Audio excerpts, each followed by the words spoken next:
This video has been developed by the Women's and Men's Health Physiotherapy team at Oxford University Hospitals. It is designed to provide some initial information and advice for the management of pelvic girdle pain during pregnancy. This video is not designed to be a standalone treatment, but to provide part of your physiotherapy management. If you have been referred to our team, you'll be followed up by a physiotherapist to discuss your symptoms and management further. Our contact details are provided at the end of this video should you have any questions regarding this information.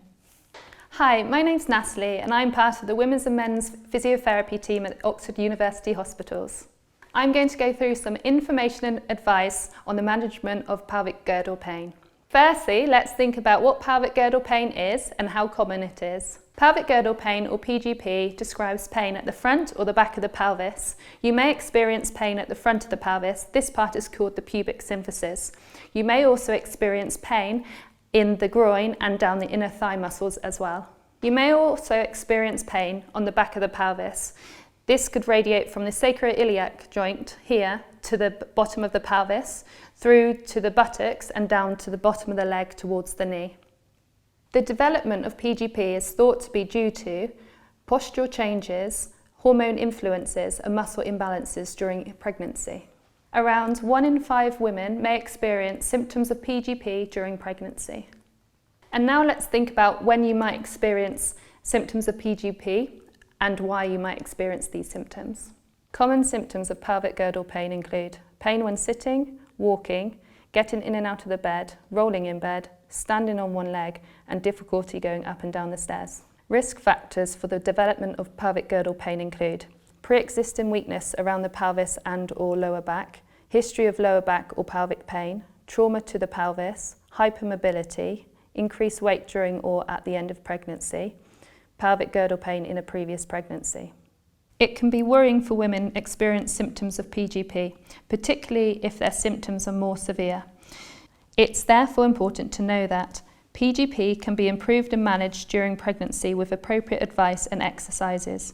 For most women, their symptoms will then significantly improve within the first month after delivery. Next, we will talk about common activities that can aggravate symptoms and how we can modify them. As a general rule, we want to keep weight evenly distributed between both legs. Activities where there is more weight on one leg than the other may worsen symptoms. Firstly, let's think about getting dressed. Standing on one leg can worsen pain as one side of the pelvis is under more strain than the other. We suggest sitting down to complete tasks such as putting on trousers, socks and underwear on instead. Going up and down stairs is another activity that may aggravate symptoms. Try going upstairs and downstairs one step at a time. Lead with the most comfortable leg going up and reverse this on the way down. This way, the more comfortable leg is doing more of the work. Getting in and out of the car is commonly described by women as difficult and painful to do. This is because of twisting movement associated with this activity and because the legs need to come apart, which can be painful for some. If this is painful, we need to try to keep the legs together when getting in and out of the car.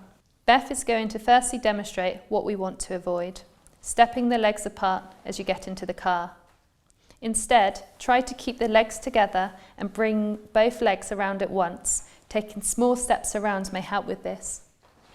Alternatively, you may also try placing 2 plastic bags on the seat so that you can slowly swivel yourself around. Make sure that you remove the plastic bags once you're in the car prior to you driving. We find that the activities that most often cause pain are getting in and out of the bed and rolling in bed. Let's now look at how we can modify these activities to make them more comfortable for you. Getting into bed. There are 2 main ways we suggest to get into bed. The best one is the one that is most comfortable. One option is to try standing by the side of the bed and then place both hands on the mattress facing the head of the bed. Crawl yourself onto the bed, keeping your knees close together, then slowly lower down onto your elbow and hip on the side, before continuing down into a side-lying position. Alternatively, you can try sitting down on the bed, then bringing both legs up onto the edge of the bed.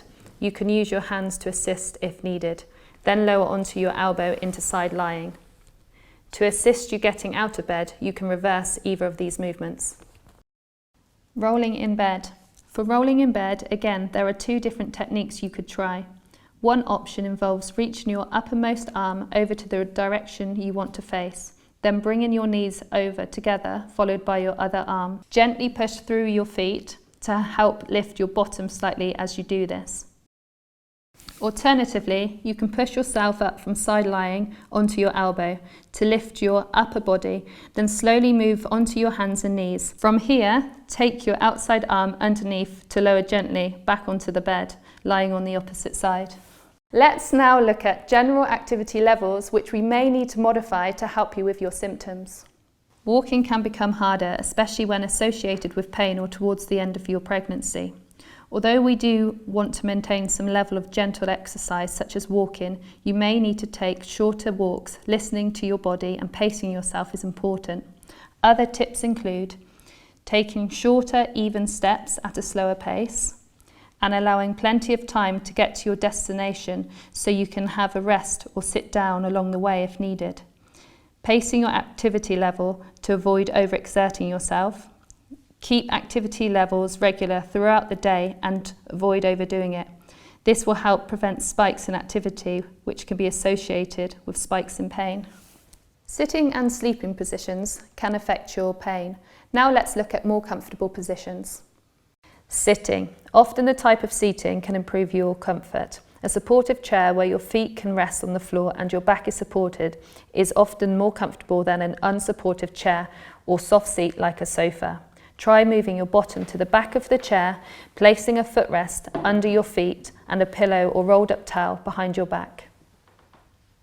There are also items such as a wedge cushion that you may also want to try. This is a wedge-shaped cushion which you place on your chosen seat, which redistributes your weight slightly to relieve the pressure through the lower back and pelvis. Additionally, try to avoid crossing your legs or sitting in an unsupported position, as this can commonly upset symptoms either at the time or later in the day. Standing from sitting. Standing up from sitting when pregnant can be challenging, especially if the chair is particularly low. Try shuffling your hips towards the edge of the chair and then bend your knees so your feet are slightly underneath your knees. From here, lean your chest forwards and place your hands on your knees. Then push through your knees up into standing. To sit down, reverse this movement, taking your weight through your arms and legs to guide this movement. Sleeping. It is not advised to sleep on your back during pregnancy, but it is safe to sleep on both the right and the left sides. Sleeping in side lying with pillows underneath your head, underneath your bump and between your knees is the most supportive position during pregnancy. This can involve one long pregnancy pillow or a few pillows separately positioned. So we've spoken about modifying your activities, pacing yourself and good positioning. Now let's talk about posture. Your posture changes in pregnancy in order to allow for your growing baby. This increases the tilt of your pelvis, which can cause increased load through the lower back and pelvic regions. Regularly performing a pelvic tilt exercise throughout the day can help to prevent or ease stiffness and tightness around the pelvis and the lower back. Beth will demonstrate this now. In standing or sitting, imagine your pelvis is a bowl of water. Slowly tilt your pelvis forwards as if to let some water out of the bowl. Then slowly tilt your pelvis backwards to let some water out the back of the bowl. Keep the movement within a comfortable range. This shouldn't cause any pain. Perform this a couple of times in each direction and at regular intervals in the day. Exercises. You may experience muscle soreness or tightness during pregnancy due to changes in posture, an increased weight or pre-existing injury. The next section of this video will look at some simple stretches you can complete to help prevent and manage muscle soreness and tightness. Aim to hold each stretch for around 15 to 20 seconds and complete them regularly throughout the day. Stretches should only create a stretching sensation, not pain. If so, release off slightly to see if this helps. Not every exercise will be right for you. If any of these stretches make your symptoms worse, then please stop. Piriformis stretch. In sitting, put your foot on the opposite knee. You may need to use your hands to help lift the leg. Then lean forward and feel a stretch in the buttock and the outer thigh. Hold for 15 to 20 seconds and repeat on both sides.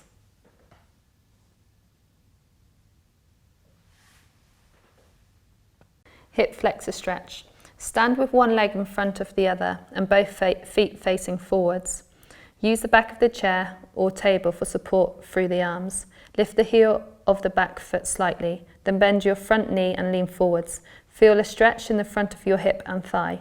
You may need to tilt the pelvis backwards slightly, as we practiced with our pelvic tilts exercises previously, to maximise the stretch. Hold for 15 to 20 seconds and repeat with the other leg in front.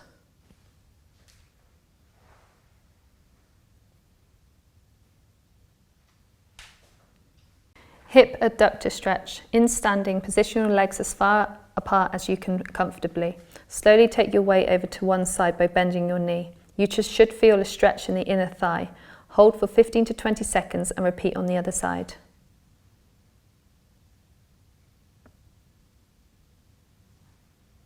Side stretch. In standing or sitting, reach your arm up and above your head and lean over to the side.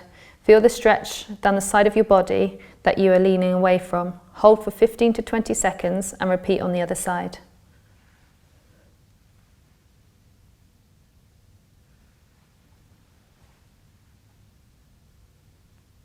Cat-cow stretch. On your hands and knees, round your spine, tuck in your chin to your chest and tuck in your tailbone under. Feel the stretch down the length of your back. Then reverse this movement, arching your back, lifting your chin and tailbone away from one another, both towards the ceiling in opposite directions. Repeat 5 to 6 times, moving in each direction.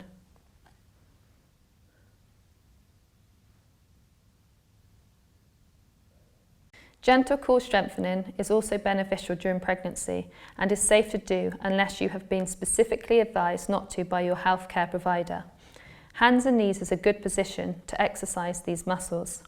Start by finding neutral spine by using the cat stretch.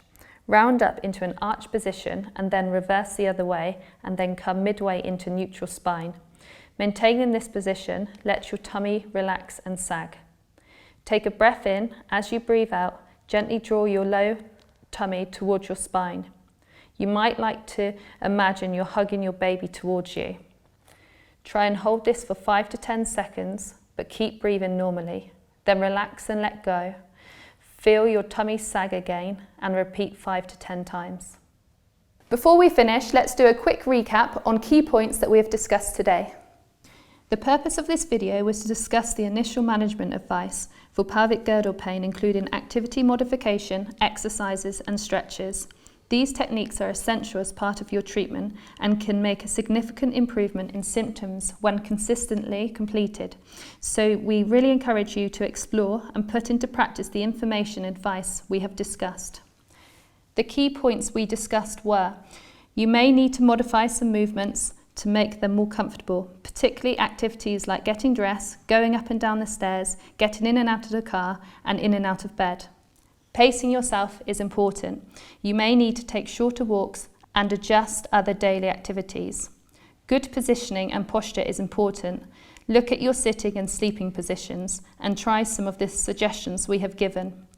Gentle stretches and strengthening exercises can help ease and manage your pain.